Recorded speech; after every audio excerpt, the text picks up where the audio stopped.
What's up, all you gun gods and gun goddesses? Welcome back to another episode of Gun Goddess TV. I am Gun Goddess 314. Today's episode is a fun range day starting with the DPMS. It shoots 5.56s and 2.23s. And today I'll be shooting 2.23s since that's what I have. So check it out.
Now, even though it was hard to find the ammo for this, you know I had to bring out Desiree, my Desert Eagle, for a fun range day.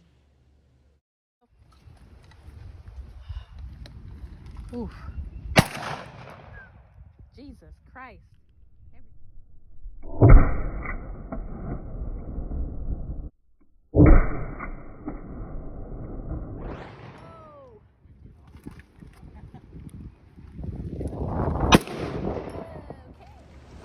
And last but not least, on this fun range day, we have the Compact Sig P320. It is calibered in 9mm and the magazine holds 15.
That's gonna be all for this video, guys. Don't forget to like, subscribe, and share with all of your friends. And I'll catch you on the next episode. Peace, love, and happiness.